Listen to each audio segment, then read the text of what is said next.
खुलुमबाय बे समाव दङ बडलेण्ड इंखं टेलिभिजननि स्टुडिअ आं खोमथागोरा गयारि। दिनैनि गाहाय रादाबफोराव दङ। गंफ्रोमबो सोरखारि देहा फाहामसालियाव 100% बेसेन नाङै मुलि मोननो हागोन बुंदों अशोक सिंघाल। आसामाव फैगोन मिरुनि नखर मन्त्रि अमित शाह।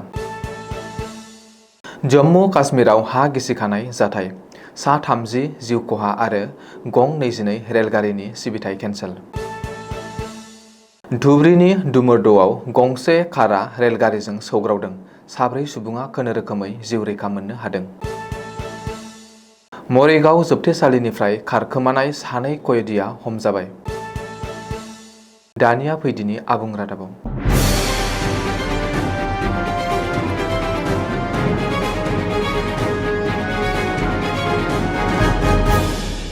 दानिफ्राय रायजोनि गंफ्रोमबो सोरखारि देहा फाहामसालियाव 100% बेसेन नाङै मुलिफोर मोननो हागोन। दिसपुर लकसेवा भवनाव सावस्रि मन्त्रि अशोक सिंघालआ मोनसे खौरांगिरि मेल खुंनानै बे गेदेर बाथ्राखौ फोसावदों। सावस्रि मन्थ्रिया फोरमायथिनाय बायदिब्ला रायजोनि 4873 आयुष्मान आर'ग्य मन्दिर सुबिदाफोराव गासै 30 रोखोमनि गोनांथार मुलिफोर मोननो हागोन। 1018 गुदि सावस्रि मिरुफोराव 125 रोखोमनि गोनांथार मुलिफोर मोननो हागोन। गं 221 रायजोआरि सावस्रि मिरुफोर, गं 17 लेङाइ जिल्ला सावस्रि मिरुफोर आरो गं 22 जिल्ला देहा फाहामसालिफोराव फ्राय 261 रोखोमनि बेसेन नाङि मुलिफोर मोननो हागोन। मेडिकेल कलेज देहा फाहामसालिफोराव 352 रोखोमनि गोनांथार मुलिफोर आरो 69 रोखोमनि जर'खा मुलिफोर थागोन।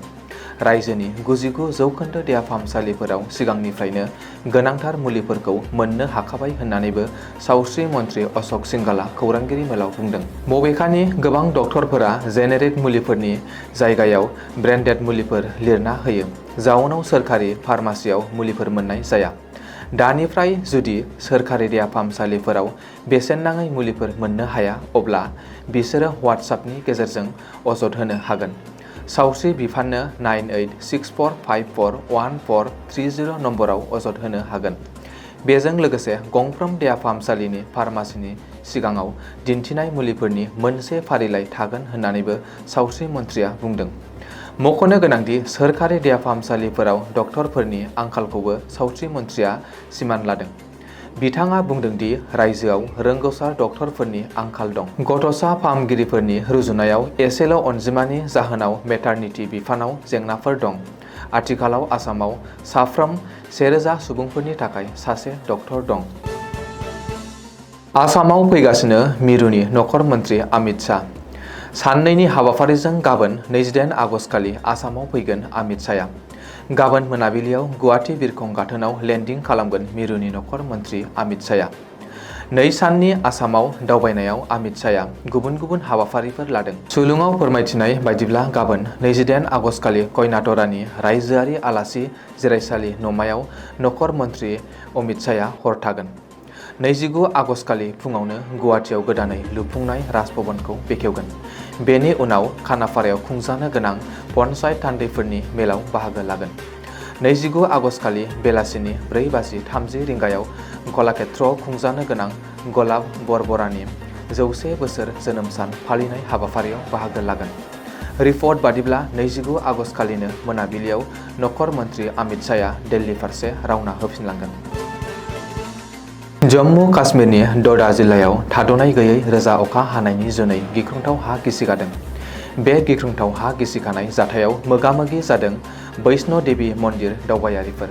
हा गिसिखानायाव सा 30 तीर्थ सिबियारिफोरा जिउ गोमादों आरो माखासे सिबियारिफोरा जखम जायो।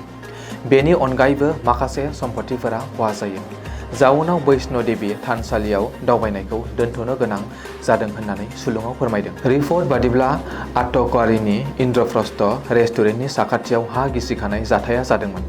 बे जाथायनि उनावनो रेस्किउ अपारेसन खालामनाया सोलिगासिनो दं आरो जखम जानाय सिबियारिफोरखौ जम्मु आरो घाटारनि देहा फाहामसालियाव थिसननाय जादों। बे समाव खुंथायआ जम्मु आरो घाटारा स्टेशननिफ्राय खारनो गोनां गं 22 रेलगारिफोरनि सिबिथायखौ केन्सेल खालामो।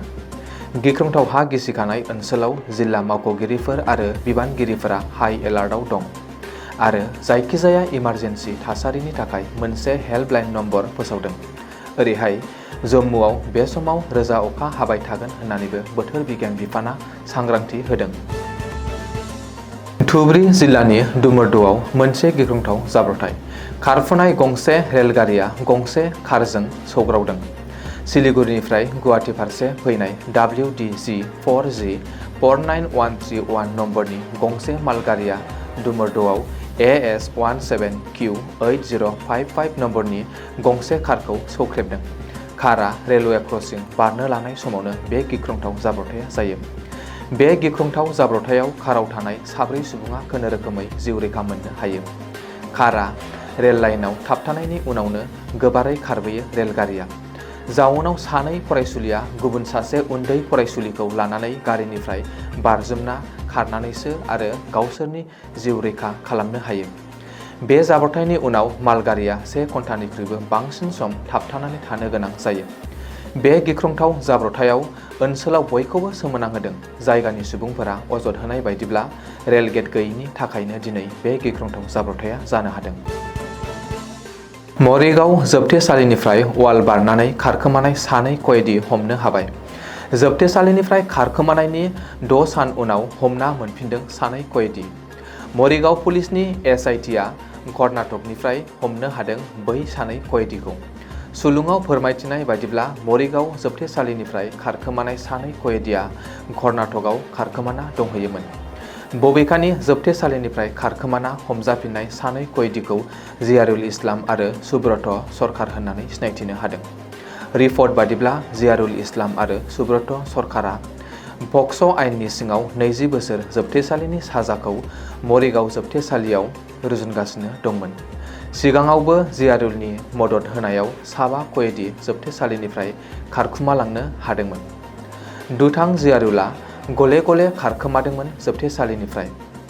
गामसा आरो बिसना सादरफोरखौनो जरायनानै आरो दिरुं महरै बाहायना जोबथेसालि वाल बारना खारखोमादोंमोन जियारुल इस्लाम आरो सुब्रत सरकारा।